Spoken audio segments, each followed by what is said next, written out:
Preetpa Kaur, Assistant Professor in Department of Science, Biyani College. I welcome you all on the behalf of GuruKPU.com. The topic I am going to discuss is today, that is the anther culture.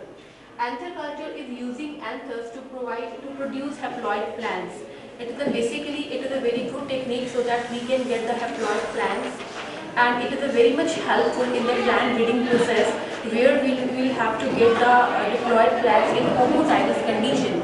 And for this we produce the haploid plants by anther culture, and then there is a doubling of the chromosomes. That means we got diploid plant but in homozygous condition. So this is the anther culture. It was discovered in 1964 by Guha and Maheshwari. It is a very important, as I told you, that in plant breeding we get due to anther culture we get diploid homozygous plant, as well as the haploid plants which are produced by the anther culture. They contain only one allele. That means any recessive kind of characters or mutation can be easily detectable, as well as because only one allele is there, so lethal genes also can be eliminated. The process is very simple of the anther culture. We start from the young flower bud. So this is the basic step of the culturing any plant part, is the surface sterilization. So for culturing the anthers, we take a flower bud. We dissect the flower bud by removing petals and sepals. Then we do the surface sterilization, and mostly we use the HgCl2 because it is very mild and it does not provide any harm to anthers. Generally the concentration we use is 0.2 mg. So we surface sterilize the flower buds firstly. Then we take the anthers out of the flower bud by removing sepals and petals.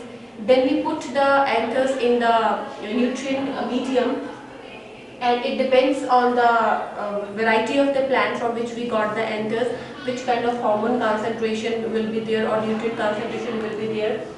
After this, there are two situations or two pathways, conditions by which haploid plants are produced. The first one is the embryoid formation, and second one is the callus formation. Callus is an unorganized mass of cell which is produced by repetitive division in the X plant. Here we have taken the X plant's anthers. So another one is the embryoid formation. These are different stages of embryos. The embryoid formation is there. So by these are the two different pathways, and at the end of these pathways we get the haploid plantlets. From the when we get the uninucleate pollen grain, there are different pathways. So main four pathways are there for the division. The first pathway is that the uninucleate pollen, it divides and gives rise to two equal generative cell and vegetative cell, and the rest of the embryo is developed from the both of the cells. The example is the Datura inoxia. In second, the uninucleate pollen divide and give rise to unequal generative cell and vegetative cell.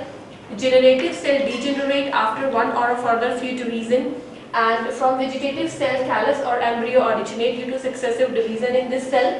The example is a Nicotiana tabacum. The third pathway is that here the generative and vegetative cell, they divide equally, but here vegetative cell degenerate and generative cell take part in further division, and by the successive division embryo formations occur over here. The example is a Hyoscyamus niger. The fourth and last pathway is that generative and vegetative cells, they are unequal, they are produced due to unequal division, but the difference is that they both take part in the formation of embryo, and by the successive division in both cells embryo formations occur, and the example is a Datura innatura. So this was the anther culture, and it is a very of crucial importance in providing haploid plantlets. For further detail, you can log on www.gurukpu.com.